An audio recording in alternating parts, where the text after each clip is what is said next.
हम clinical anatomy देखेंगे। क्यों? Applied anatomy is the most important topic in your anatomy. तो अप्लाइड एनाटॉमी बहुत ज़्यादा ज़रूरी है।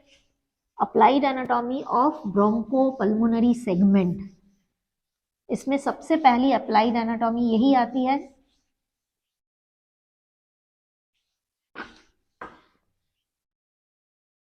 कि जो ब्रोंकोपल्मोनरी सेगमेंट्स हैं, जो ब्रोंकोपल्मोनरी सेगमेंट्स है, अगर उसमें कोई इन्फेक्शन हो रहा है तो the infection will remain restricted to the bronchopulmonary segment. अगर यहाँ पे अपाइकल रीजन में अगर कोई इन्फेक्शन हुआ है, निमोनिया हुआ है, तो वो वहीं के वहीं रहेगा, दूसरे सेगमेंट में स्प्रेड नहीं होगा, क्योंकि बीच में कनेक्टिव टिश्यू का ये लेयर आ जाता है।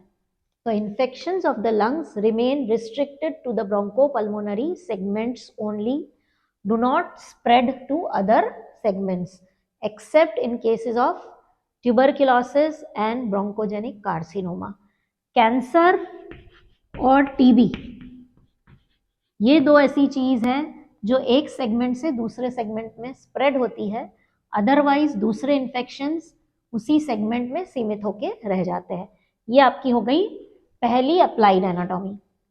सेकेंड अप्लाइड एनाटॉमी है, जैसा कि हमने हमारे पार्ट 4 वीडियो में पढ़ा था कि जो ट्रेकिया है वो डिवाइड होता है, और राइट साइडेड डिवीजन जो है वो ज़्यादातर इन लाइन विथ ट्रेकिया होता है, और लेफ्ट वाला इस तरह से 45 डिग्री एंगल बनाता है एट द कैरिना। तो यहाँ पे जो एंगल बनता है दिस इज जस्ट 25 डिग्री, और यहाँ पे जो एंगल बनता है दिस इज 45 डिग्री। तो जितने भी इन्फेक्शंस हैं हमारे लंग के, वो ज़्यादातर आपको राइट लंग में मिलेंगे, बिकॉज ट्रेकिया से जो भी जर्म्स, इन्फेक्शंस, डस्ट पार्टिकल्स आते हैं वो सीधे राइट में इजीली चले जाते हैं, because right bronchus is in line with trachea. तो ये हमारा सेकेंड अप्लाइड एनाटॉमी हो गया कि राइट लंग में इन्फेक्शंस ज़्यादा मिलेंगे, because right bronchus is in line with trachea, making 25 degree angle with the carina of your trachea. तीसरा अप्लाइड मैंने ऑलरेडी बता दिया है कि सर्जन्स जो है वो through the segmental venules bronchopulmonary segment को रिसेक्ट करते हैं, रिमूव करते हैं। ब्रोंकोपल्मोनरी सेगमेंट्स को रिमूव करने के लिए जो वेन्स हैं, सेगमेंटल वेन्स, वो उनको फॉलो करके सेगमेंट्स को रिमूव करते हैं। फोर्थ अप्लाइड एनाटॉमी आ जाएगी हमारी tuberculosis. Tuberculosis of lung is a very common disease, specially in developing countries. Developing countries में TB of lung is very very common. Fifth applied anatomy आ जाएगी हमारी अस्थमा। एस्थमा क्या है? एस्थमा बेसिकली जो हमने ब्रोंकियल ट्री पढ़ा उसमें जो ब्रोंकस डिवाइड होते हैं ब्रोंक्यूल्स में छोटे छोटे, तो इन ब्रोंकस और ब्रोंक्यूल्स में स्मूथ मसल्स होते हैं, जो मैं ऑलरेडी बता चुकी हूँ। ये जो स्मूथ मसल्स है इनका काम है इन्फ्लेट एंड डिफ्लेट, मतलब ब्रोंकस हवा एयर एंटर होती है तो इन्फ्लेट होते हैं, कॉन्ट्रैक्ट एंड रिलैक्स करता है ये ब्रोंकियल मसल। तो एस्थमा में क्या होता है, ब्रोंकोस्पाज्म हो जाता है ड्यू टू एनी एलर्जेंस।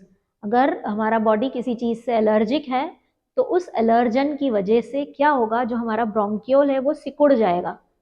जब सिकुड़ जाएगा ब्रोंक्यूल तो एयर इजीली एंटर नहीं हो पाएगी। अगर सपोज ये ब्रोंकस है आपका,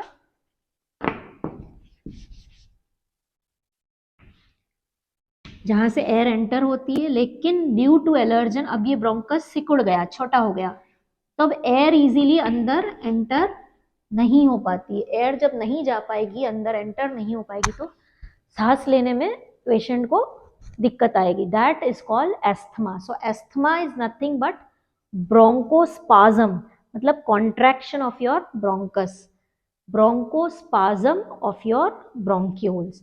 ये हो गई आपकी fifth applied anatomy.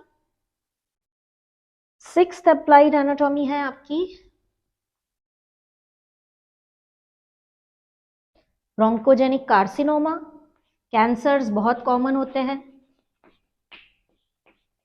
Lung cancers specially जो लोग स्मोक करते हैं उसमें लंग कैंसर बहुत इजीली मिलेगा आपको। Then last applied anatomy is आपका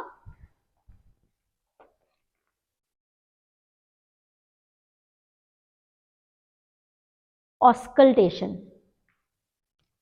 ऑस्कल्टेशन क्या होता है? जब हम स्टेथोस्कोप से लंग्स को ऑस्कल्टेट करते हैं, साउंड्स को सुनते हैं, उसे बोलते हैं हम ऑस्कल्टेशन। ये हमारा क्लिनिकल पार्ट में आता है, inspection, palpation, percussion and auscultation. Patient को जब हम स्टेथोस्कोप आला लेकर फील करते हैं उसके लंग्स के सारे लोब्स को, उसको ऑस्कल्टेशन बोलते हैं। तो एनाटॉमी में हम ये क्यों पढ़ रहे हैं?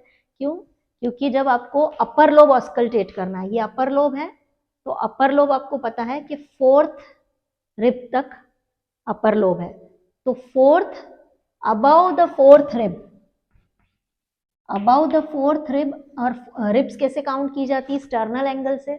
जुगुलर नॉच के 5 सेंटीमीटर नीचे स्टर्नल एंगल है, वहां से साइड जाके लैटरल जाके हम लोग रिब्स काउंट करते। तो फोर्थ रिब के जो ऊपर का एरिया है उसको जब आपको ऑस्कल्टेट करना है तो ये आपका अपर लोब में आप ऑस्कल्टेट कर पाएंगे। मिडिल लोब ऑस्कल्टेट करना है आपको, जो ये वाला हिस्सा है, तो आपको 4 to 6 रिब में ऑस्कल्टेट करना है। 4th और 6th रिब के बीच में ऑस्कल्टेट करना है मिडिल लोब को, लेकिन वो भी कहाँ? सिर्फ राइट साइड में। क्यों? क्योंकि लेफ्ट साइड में 4 to 6 रिब में आपको कोई लोब नहीं मिलेगा, वहां पे कार्डियक नॉच आ जाता है और हार्ट आ जाता है। तो जब आपको लंग के मिडिल लोब को ऑस्कल्टेट करना है ऑन योर राइट साइड, तो आपको 4th और 6th रिब के बीच में करना है। और जब आपको पोस्टीरियर लोब को ऑस्कल्टेट करना है तो आपको पीछे जाना होगा, आपको पीछे से पर्सन को ऑस्कल्टेट करना है। एक्सरे में हमको दिख जाएगा कि इन्फेक्शन लोअर लोब में है, अपर लोब में है या मिडिल लोब में है।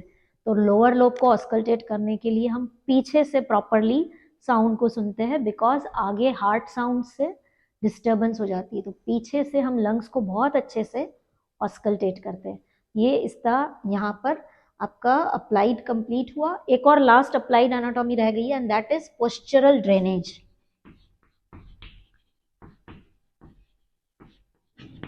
ये क्या होता है?